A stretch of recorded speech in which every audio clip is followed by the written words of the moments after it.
നമസ്കാരം. എൻ്റെ പേര് ജാനകി രാജപ്പൻ. ഞാൻ ഇടുക്കി ജില്ലയിൽ മുള്ളിരിങ്ങാട് എന്ന സ്ഥലത്തു നിന്നാണ് വരുന്നത്. ഞാൻ എൻ്റെ ഭർത്താവിനെ മുടി വെട്ടിക്കാൻ കൊണ്ടുപോയപ്പോൾ എനിക്ക് ഉണ്ടായ കുറേ അനുഭവങ്ങളായിട്ട് ഇവിടെ പറയാൻ പോകുന്നത്. 2-3 ദിവസമായി പുള്ളി പറയാൻ തുടങ്ങിയിട്ട്, എടി എൻ്റെ തലമുടി ഒന്ന് വെട്ടിക്കാൻ കൊണ്ടുപോടിയെന്ന്. അപ്പം ഞാൻ പറയും, എന്തിനാ ചേട്ടാ ഈ മാസം ഈ മുടി എടുക്കുന്നത്?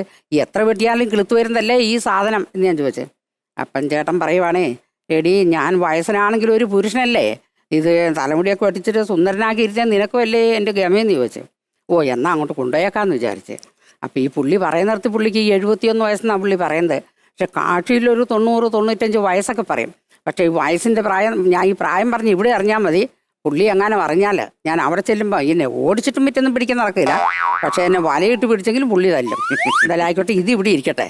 അത് കഴിഞ്ഞ് പുള്ളിയെ ഞാൻ ബാർബർ ഷോപ്പിലെത്തിച്ച്. അപ്പം ഞങ്ങൾ അറിയുന്ന ഒരു ബാർബറാണ്, ഒരു ഇക്കയാണ് മുടി വെട്ടുന്നത്. അപ്പം ഞാൻ അവിടെ ചെന്നിട്ട് പറഞ്ഞു, ഇക്ക പൊട്ടത്തലയോളം മുഴുപ്പുള്ള തേങ്ങയുള്ളേ, എൻ്റെ അകത്ത് പണ്ട് നല്ല ബുദ്ധിയായിരുന്നു, പക്ഷേ ഇപ്പം ഒന്നുമില്ല. പക്ഷേ തലയിലൊരു ശകലം മുടിയുണ്ട്, 1/2 മണിക്കൂർ കൊണ്ട് എടുത്തു തരണേ. എന്നും പറഞ്ഞ് 2 പേരും കൂടെ കയറി പോകുന്നുണ്ട്. മണിക്കൂർ 1 കഴിഞ്ഞ് 2ആയി. എനിക്ക് ദേഷ്യം വന്ന് ഞാനേ വാതിൽ തള്ളിത്തറന്ന് ചെന്ന് നോക്കിയപ്പം കസേരയിൽ ഒരു ചെറുപ്പക്കാരനായിരിക്കുന്നു. അപ്പം ഞാൻ ചോദിച്ചു, ഇക്കാ എൻ്റെ ഭർത്താവ് എന്തിയൊക്കാന്ന് ചോദിച്ചു. അതേ ഇരിക്കണതാണ് നിങ്ങളുടെ ഭർത്താവെന്ന് പറഞ്ഞു. അപ്പോഴാണ് ഞാനിങ്ങനെ മുഖത്തോട്ട് നോക്കുമ്പോൾ ഇരിക്കുന്ന എങ്ങനെയാണെന്നറിയാമോ, ഇങ്ങനെ കോഴിപ്പൂവിൻ്റെ മുടി പോലെ ഈ മുടിയൊക്കെ ഇങ്ങനെ പൊക്കി നിറവൊക്കെ കൊടുത്ത് ഈ പുറവശമുണ്ടല്ലോ, ഈ കരിഞ്ഞ കലം നമ്മൾ തേച്ച് ഇങ്ങനെ വിളിച്ചു വെക്കില്ലേ, അതുപോലെ വെച്ച് ഈ മുഖത്ത് ഇങ്ങനെ ഏതാണ്ടൊക്കെ ഇങ്ങനെ തേച്ച് വാരി വെച്ച് ഇങ്ങനെ ഇരിക്കുക. ഞാൻ ചോദിച്ചേക്കാ ഇതെന്നാ കൈ കാണിച്ചു വെച്ചിരിക്കുന്നത് ചോദിച്ചാൽ അപ്പം പുള്ളി പറയാം, അത് നിങ്ങളുടെ ഭർത്താവ് പറഞ്ഞിട്ടാന്ന് പറഞ്ഞു.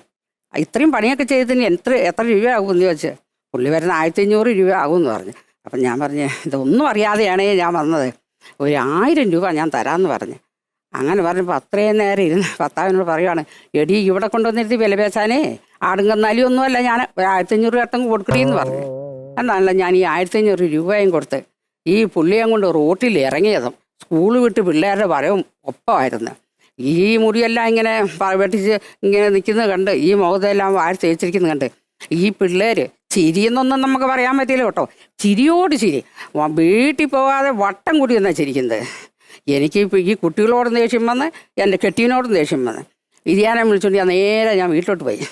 വീട്ടിൽ ചെന്നപ്പോഴേ ഞാൻ 5-6 വർഷമായിട്ട് സ്നേഹിച്ചുകൊണ്ടിരുന്ന ഒരു ജിമ്മി എന്ന് പറഞ്ഞ എൻ്റെ പട്ടി ഈ ജീവി കയറി ചെല്ലുന്നത് കണ്ടപ്പോഴേ തുടലും പിടിച്ചുകൊണ്ട് 2018 അന്ന് പോയതാണ്, ഇന്ന് വരങ്ങേ ആ പട്ടി എൻ്റെ വീട്ടിൽ വന്നിട്ടില്ല. അത് കഴിഞ്ഞിട്ടേ പരിക്കാത്തോട്ട് കയറി ചെന്ന് 9 മാസം ഗർഭിണിയായി എൻ്റെ മരുമകൾ ഓപ്പറേഷൻ വേണമെന്ന് ഡോക്ടർ പറഞ്ഞതാ. ഈ അമ്മായിപ്പനെ കണ്ട് ചിരിച്ച് അന്ന് തന്നെ പ്രസവിച്ചു. അന്നേരം ഈ സംഭവം എനിക്ക് കുറേ നഷ്ടമൊക്കെ ഉണ്ടാക്കി വെച്ചാലും ഈ പ്രസവത്തിൻ്റെ പൈസ അങ്ങനെ എനിക്ക് ലാഭമാക്കി വെച്ചു. പിന്നെ ഇത് ഇത്രയും ഇവിടെ പറഞ്ഞപ്പോൾ എനിക്ക് ഇപ്പോൾ ഒരു മനസ്സമാധാനം കിട്ടിയിട്ടുണ്ട്. പക്ഷെ വീട്ടിൽ ചെല്ലുമ്പോൾ എന്നാ കിട്ടുമെന്നറിയത്തില്ല.